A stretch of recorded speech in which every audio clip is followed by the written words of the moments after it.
What is up, everybody? Welcome back to another No, I'm just kidding. Welcome to a devotional. We're gonna be reading through Romans. So if you could start in Romans 5, open your Bible or your Bible app, whichever one you want to do. Right now, I'm using my Bible app on my phone because I've been trying to read it through the microphone, and this is just me stalling to give you time to get to your Bible. So yeah, you can go do that. And then so basically how I do this whole thing is I will start out praying, then we will read it, and then I'll give you my thoughts, you give me your thoughts in the comments, and then we pray out, and then boom, you've done your devotions for the day, and you've done it with the coolest guy in the world. So two of the coolest guys. I was talking about Jesus, but then kind of added myself there at the end. But then I want to add something is I want you guys to type your prayer requests in the comments. If it's personal, you don't have to put it in there. But if you have a prayer request that's not really personal that you don't mind sharing, you can put that in the comments. I will pray for it, and hopefully other people will also pray for it. So we can just build this kind of community around this. So yeah, without further ado, let's get into the prayer. I want you to focus on God, not the video. The video is not important. I'm not important. Just listen and pray to God, okay? Let's get it. Lord, thank you for this day. Thank you for the opportunity to get in your word. Thank you for this chance that I have and we have to come before you and lay all the things that we've been struggling with at your feet. I pray that you would give us struggle to grow and to advance the kingdom, Father. I pray that all the things that we do would be honoring to you. And in Jesus' name we pray. Amen. All right, let's get it. We're going to be reading in Romans chapter 5, if I have to say it again.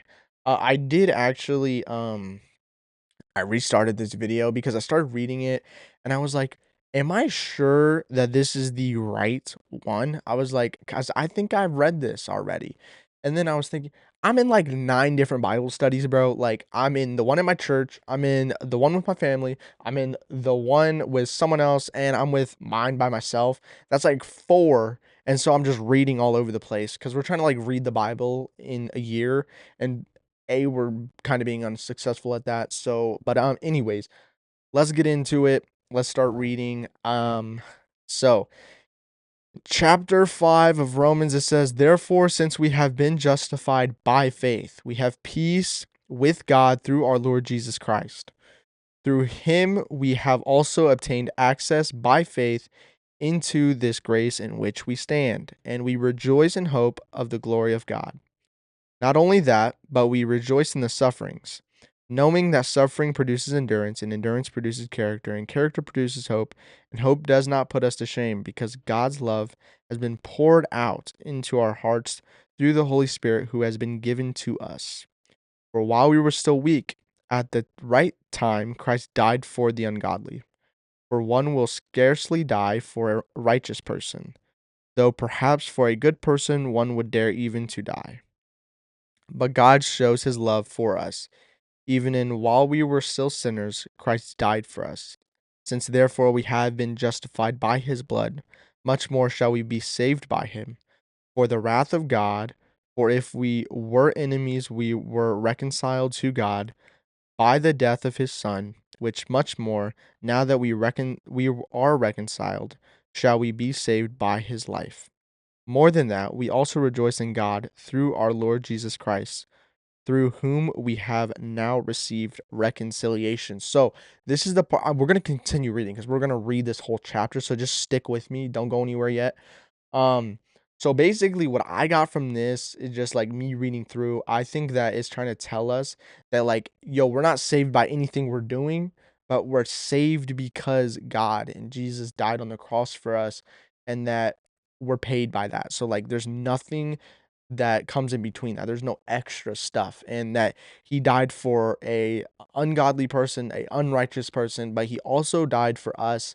And he would have died for a good person, but he also would have died for a bad person. And none of us are good people since we all sin.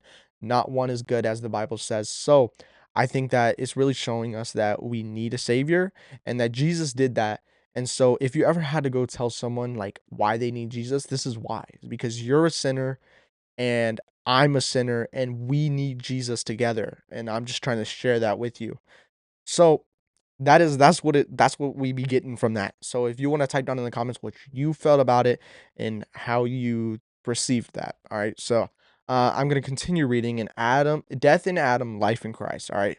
So it says, therefore, just as sin came into the world through one man, and death through sin, and so death spread to all men because all sinned. See that? All sinned.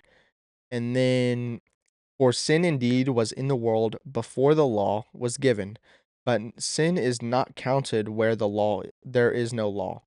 Yet death reigned from Adam to Moses, even over those whose sinning was not like the transgression of Adam, who was a type of the one who was to come. But the free gift is not like the trespass. For in if many died through one man's trespass, much more have the grace of God and the free gift by the grace of that one man, Jesus Christ, abounded for many. And the free gift is not like the result of one man's sin. For the judgment following one trespass brought condemnation, but the free gift following many trespasses brought justification. For if, because one man's trespass, death reigned through that one man, much more will those who receive the abundance of grace and the free gift of righteousness reign in life through the one man, Jesus Christ. Therefore, as one trespass led to condemnation for all men, so one act of righteousness leads to justification and life for all men. For as by the one man's disobedience, the many were made sinners. So by the one man's obedience, the many will be made righteous. Now the law came in to increase the trespass. But where sin increased, grace abounded all the more, so that as sin reigned in death, grace also might reign through righteousness, leading to eternal life through Jesus Christ our Lord. Okay, what I got from that chat is that it's kind of painting this picture of Adam and Jesus. And there's Adam on one side and there's Jesus on one side. There's imperfect on one side and there's perfection on one side. And it's saying, okay, so Adam caused the problem, right? For all of us. So we're now sinners by birth because of Adam. And then Jesus, and oh, sorry, let me keep going. And because we're all sinners now, that we are, condemned to hell because we're sinners.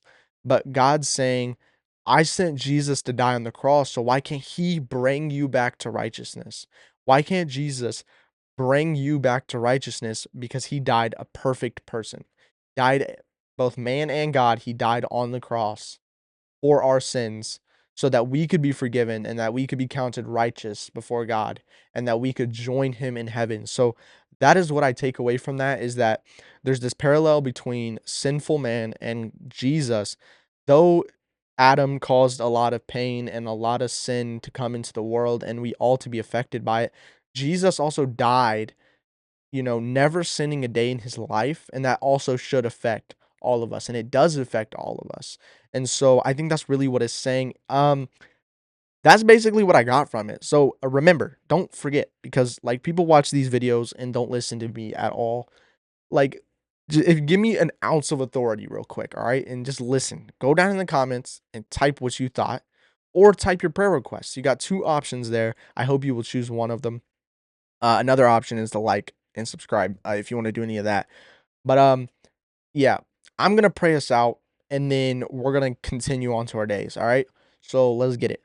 Lord, thank you for this day. Thank you for your word. Thank you for the fact that you came and you died for us. And it's not because that we're a good person, and you didn't die on the cross knowing that you died on the cross knowing that we weren't perfect and that we were not good people and that we still sin, but yet you still died for us, even though you did not have to. You didn't have to come and save us, but you did.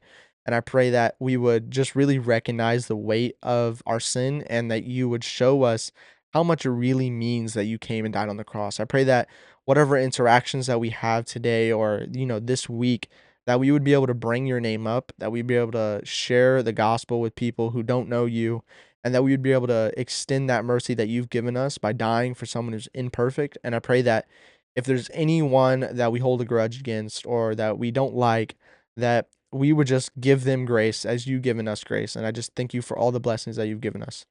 In Jesus' name we pray. Amen. All right, let's get it. Thank you for watching. I pray that you would have a great day. You type those prayers in the comments, and I will pray for them. Just don't do too many because I can't just be. Okay, so that's basically it. I don't know why I'm a little more energetic today.